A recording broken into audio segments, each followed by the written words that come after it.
안녕하십니까. 은사야 대표 황경희입니다. 오늘 제 483강은요. 중소기업 인수합병에 있어서 요새 많이 활발하고 있는데 코로나 시대에 비대면 시대에 비상향 주식에 대한 한 주당의 계산 평가 방법 여기까지 이것도 많이 한 건데 다시 한번 요약했습니다. 순자산 가치하고 순손익 가치를 배분해서 하는데 일반적으로는 이제 순자산 가치 40%, 순손익 가치 60%, 부동산 50% 가다 보면은 순자산의 60%, 순손익의 40%. 또 이거에 대한 하한은 무조건 부동산 값을 유지를 해야 되니까 80%가 되고, 부동산이 80% 이상 보면 순자산 가격이 100%하고 이쪽이 0%를 한다. 이렇게 이제 돼 있고, 0 이하는 없다. 이렇게 이제 하는 게 있습니다. 이것이 우리 안세진행 전원을 2021년 10월 20일 여기 원전이 이렇게 잘 써 있어요. 한번 이렇게 쭉 보시면 되고, 출력해 놨으니까 이걸 보시면서 오십니다.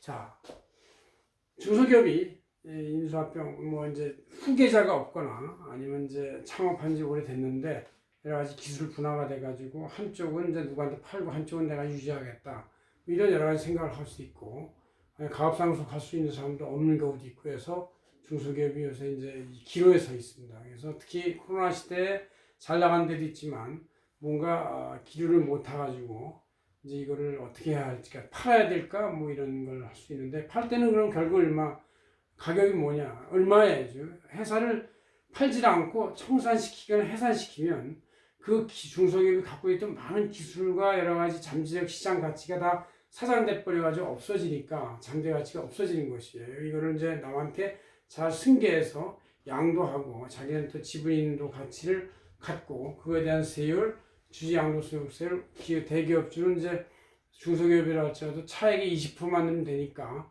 상당히 적은 세금이죠. 소액주는 10%밖에 안 돼서 괜찮습니다. 그래서 이렇게 중소기업이 인수합병 할 때 한 주당 평가액을 이제 미래의 현금으로 위한 DCF 방법을 할 수도 있지만, 이거를 이제 세법에 의해서 어떻게 되어 있느냐, 세법에 의한 것도 DCF보다 그 미래 가치 반영하지는 못하지만 과거 가치가 비교적 잘 반영되어 있다 이렇게 볼 수가 있습니다.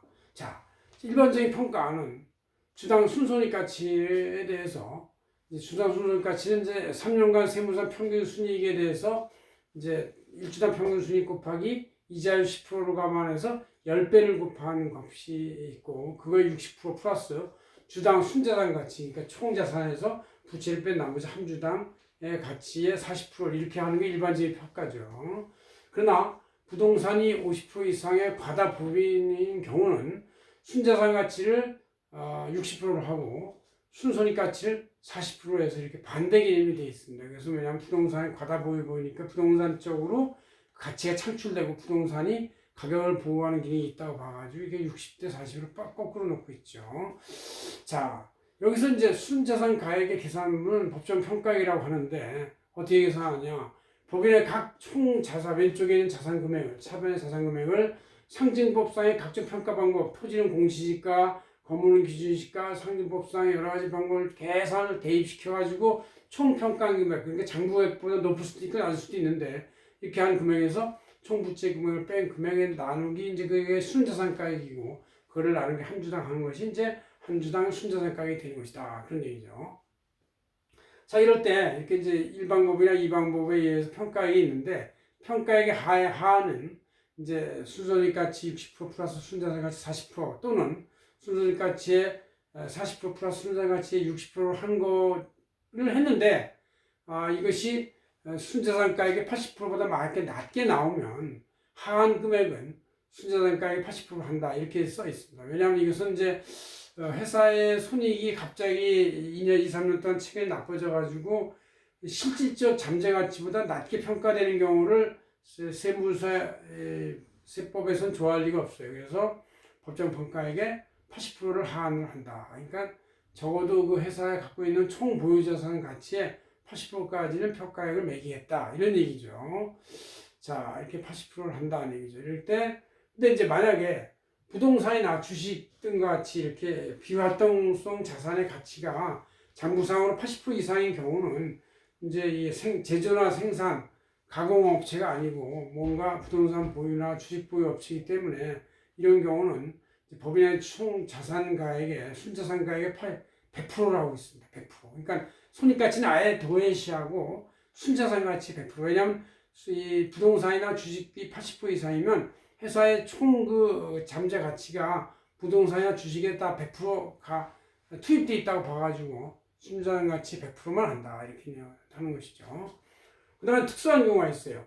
현재 청산 중이거나 사업 개시 3년 미만이거나 휴업, 폐업 중 분할, 존속기간 3년 미만 법인은 역시 순자산 가치만으로 한다. 왜냐하면 이제 이게 손익가치가 더 흐트러져 버렸으니까 손익가치를 낸다는 것 자체가 의미가 없고 가치가 없어서 이것을 버리고 순자산 가치만으로 100% 한다. 그런 얘기죠. 이 중에서 순자산 가액이나 순자산 가치가 음수이면 이거는 마이너스로 해서 평가 감이 되도록 하지 않고 그냥 0으로 한다. 이렇게 되어 있습니다. 그럼 순자산 가치를 계산할 때는 선급병이나 무형자산 등과 같은 충당금, 준비금과 같이 미결산 계정은 아예 없애야 된다 이런 얘기죠. 이럴 때 영업권 평가액도 없어지는 것이죠.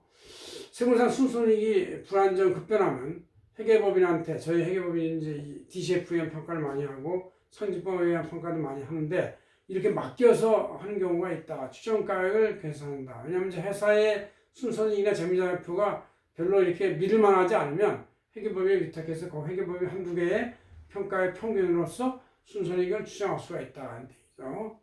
그 다음에 이제 가족 간 지분 이전의 경우는 이제 그 보통 6천 이내까지 이렇게 되는데 이럴 때는 과점유지 취득세가 없다. 그러니까 이제 취득세를 한 번 더 내는 게 있는데 이거는 면제해 준다고 지방세법이 있다는 걸 한 번 더 말씀드리겠습니다. 이렇게 해서 우리가 이제 중소기업의 인수합병할 때 한 주당의 가치가 순자산 가치하고 순손익 가치 간에 40%, 60% 아니면 60%, 40% 아니면 80%, 100% 뭐 이렇게 하는 것들을 여러분들은 이런 상황에 따라서 적용하시면 되겠습니다. 고맙습니다. 안세현 대표 박인정이었습니다.